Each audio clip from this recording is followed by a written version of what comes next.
Oke, welcome back ke sesi finance di mana financial freedom adalah tujuan kita bersama ya kan. Nah, di sini kita akan membahas mengenai saham untuk kita membahas lagi yang biasa-biasa aja dulu gitu kan, yang dasar-dasarnya. Jadi di dalam sebuah saham tadi kita butuh yang namanya broker ya kan, untuk menghubungkan kita dengan yang perusahaan gitu. Jadi kita nggak bisa langsung beli ke perusahaan gitu kan. Dan kita harus beli minimal 100 lembar atau satu lot gitu. Nah, itu yang perlu kalian ketahui ya kan. Nah, terusan kemarin ada yang ya mungkin saya sharing-sharing gitu kan. Ada saya baca-baca di beberapa gitu untuk orang awam mungkin kurang paham. Dimana kita kalau investasi atau beli saham atau dan segala macamnya itu kita nggak dapat yang modal harian gitu. Jadi modelnya gimana? Jadi ketika kita investasi gitu kan, di saham itu kita berharap valuasinya naik gitu, harga sahamnya itu naik gitu. Nah, baru kita bisa mendapatkan keuntungan karena kita beli di harga yang murah, lalu kita jual di harga yang mahal. Nah, kayak gitu kira-kira. Nah, keuntungannya di situ. Nah, apakah per hari gitu? Ya, kalau naiknya per hari ya kalian bisa jual belinya per hari gitu kan. Itu pakai atau pakai dasarnya itu adalah pakai metodenya, dipengaruhi metode gitu kan.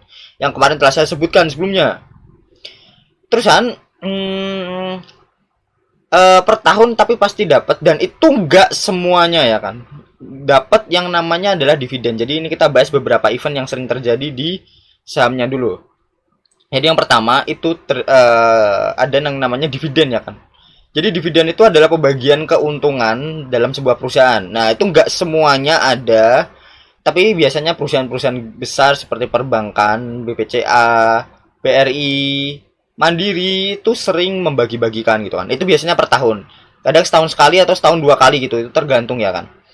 Nah, prosesnya gitu. Jadi nanti kalian bisa ngecek-ngecek di event-event atau di berita gitu kan. Jadi per lembarnya nanti dihargai berapa gitu. Nanti kan berarti kan kalian kalau beli satu lot atau 100 lembar berarti kan nanti kan harganya itu nanti dikalikan 100 gitu kan. Nah, itulah nanti keuntungan kalian yang langsung masuk ke rekening gitu. Itu satu. Terusan prosesnya itu biasanya ada yang namanya cam date gitu. Jadi cam date itu sehari sebelum pembagian dividen gitu kan. Nah, pencatatan dividen itu kalian wajib minimal harus beli dulu gitu. Wajib minimal harus beli dulu. Nah, masalahnya habis beli itu biasanya sebelum mau dividen itu pembagian dividen atau cam date itu puncaknya tuh kadang cam date itu harga saham yang mau dividen itu akan naik tinggi banget. Nah, tapi biasanya habis cam date itu harga sahamnya akan turun gitu. Nah, makanya ada dividen trap gitu. Nah, ada yang menganggap dividen itu kurang worth it diambil. Ada yang menganggap itu worth it diambil. Itu tergantung metode. Nah, tapi kalau menurut saya sendiri, kalau kalian investasi lama banget itu, apalagi di perbankan gitu, itu biasanya harganya balik lagi. Walaupun lama banget, ingat lama banget dia kan. Terus ada lagi yang namanya RUPS, Rapat Umum Pemegang Saham gitu kan. Jadi kalau kalian beli itu memang technically kalian yang punya perusahaan itu.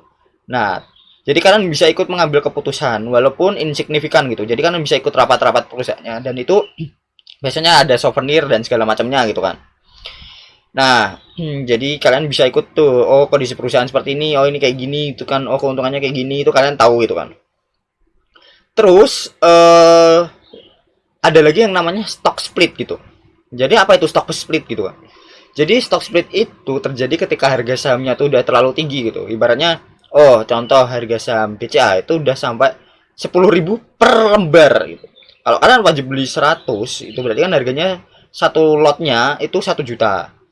Nah, kelihatannya terlalu berat gitu kan. Ibaratnya ya, ini ibaratnya. Nah, ibaratnya terlalu berat gitu untuk kita masyarakat beli dan mungkin BCA menyadarinya gitu kan.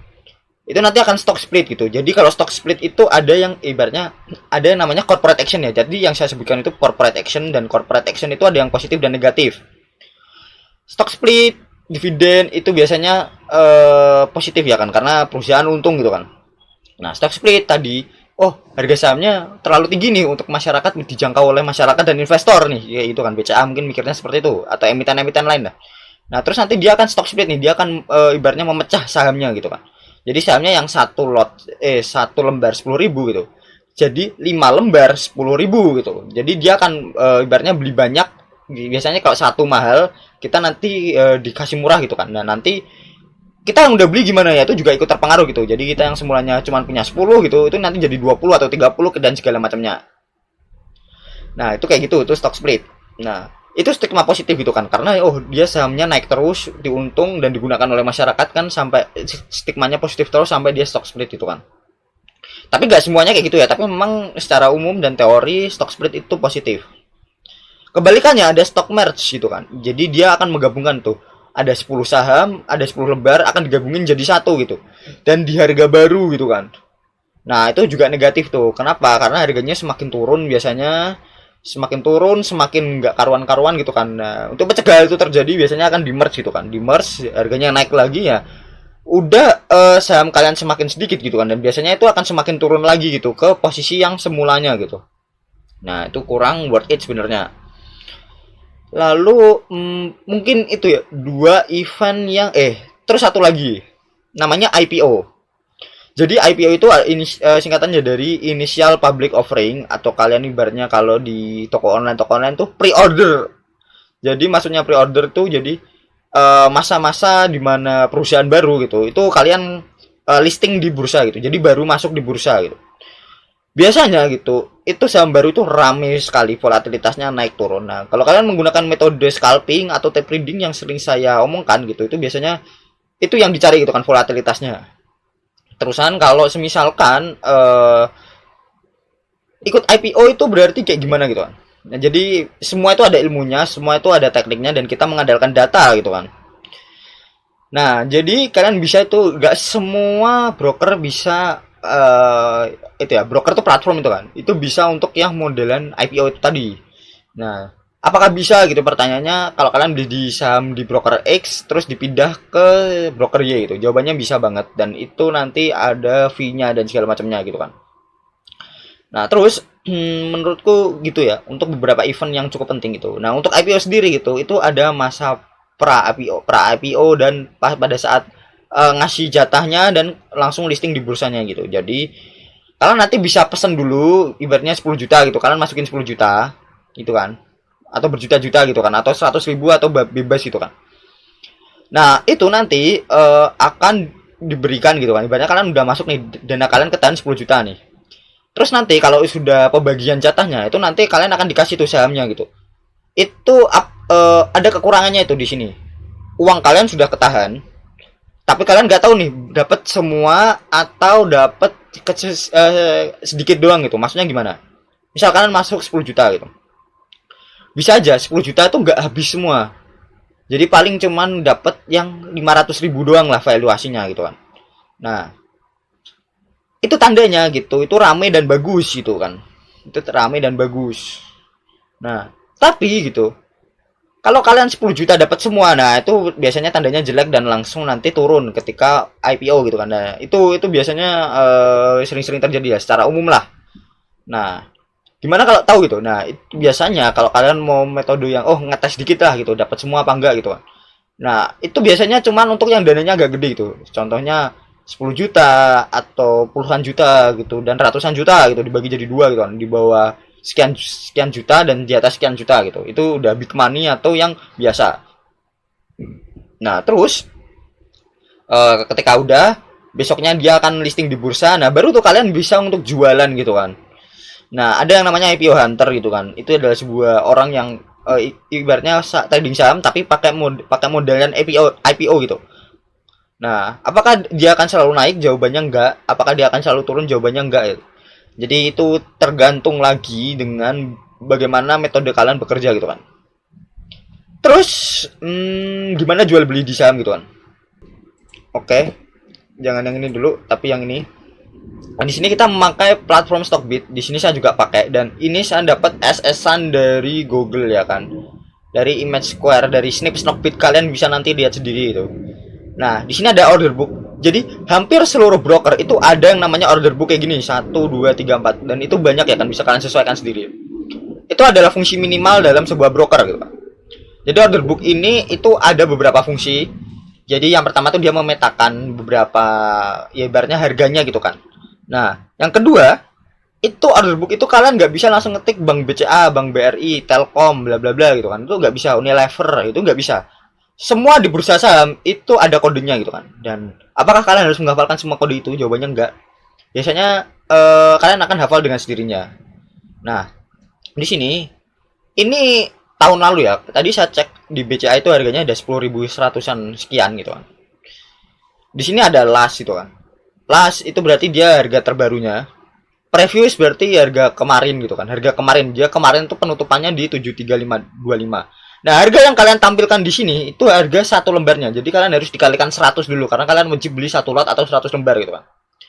Jadi kalau 7.400 berarti kalian kalau beli satu lotnya berarti 740.000. Nah, jangan lupa ada fee untuk platformnya sendiri gitu kan. Dan fee dan segala macamnya gitu kan. Fee jual, fee belinya gitu kan. Itu cukup kecil ya kan, 0,belasan persen. Tapi bisa dinego gitu, bisa dinego. Maksudnya gimana? Ada beberapa orang yang mungkin transaksinya gede gitu kan. Itu nanti bisa nego tuh, yang semulanya 0,5 misalnya. Itu nanti turun bisa jadi 0,25 dan segala macamnya. Itu nanti kalian untuk caranya mungkin saya kurang tahu ya, tapi itu ada gitu. Dan itu sangat mendukung untuk yang model trading yang scalping atau tape trading ini.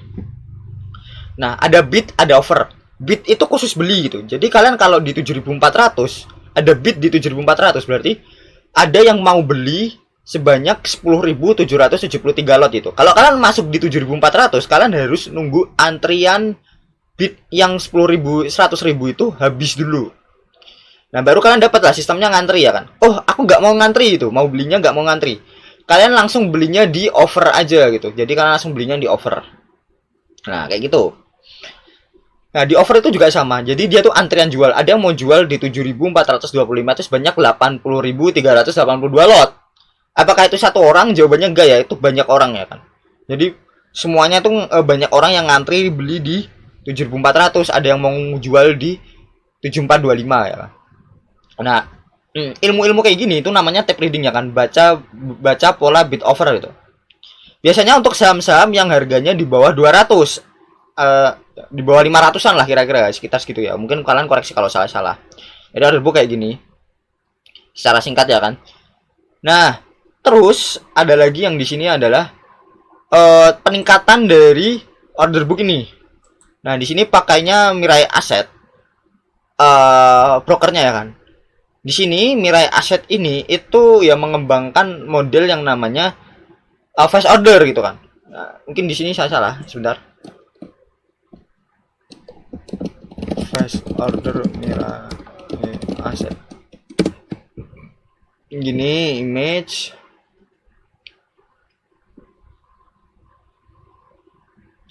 Nah, kayak gini ya kan kira-kira tampilan fast order. Kalian bisa langsung cek di jagosaham.com. Di sini saya cuma ngambil dikit aja. Ngambil gambarnya aja. Nah, di sini hampir semua sama. Jadi kita kalau di sini kita nanti harus kayak ada semacam pop up gitu kan. Kita harus ngisi pop up-nya, harganya, mau beli di mana gitu kan. Itu agak ribet gitu. Nah, tapi kalau di sini gitu, kita bisa langsung ibaratnya kita mau beli harganya berapa, terus nanti langsung kita klik di bagian sini, itu nanti langsung masuk gitu. Dan langsung lebih praktis lah ya. Itu untuk yang model scalper memang atau tape reading sangat diuntungkan gitu. Nah, kayak gini sekilas gitu kan. Dan ingat ada dua hal yang perlu dihindari. Yang pertama adalah titip dana dan yang kedua itu adalah mungkin yang pertama titip dana dulu lah ya. Titip dana itu maksudnya tuh kalian pasti sering lah. Oh, di iklan-iklan gitu. Titip dana 1 juta besok jadi 10 juta atau 20 juta. Ingat prinsipnya seperti ini ya kan. Di sebuah financial market gitu kan. Kalau sesuatu yang ibaratnya terlalu bagus jadi kenyataan, mungkin memang terlalu bagus untuk jadi kenyataan gitu. Jadi kalian nggak perlu mikir, oh aku investasi 10 juta besok bisa beli McLaren. Wah, itu nggak mungkin ya kan. Nah, ingat, kalau sesuatu yang terlalu bagus untuk jadi kenyataan, memang kayaknya terlalu bagus untuk jadi kenyataan. Ingat-ingat itu ya.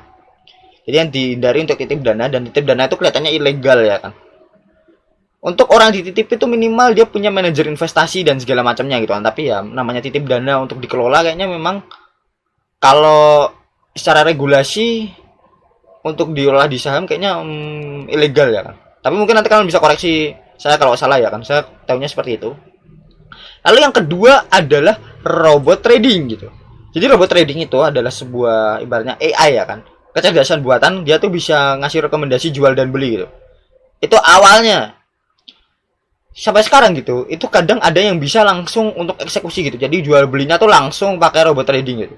Ingat, robot trading itu ilegal. Dan lagi, robot trading itu sifatnya statis ya kan, by data gitu. Sedangkan untuk pasar saham sifatnya tuh dinamis ya kan.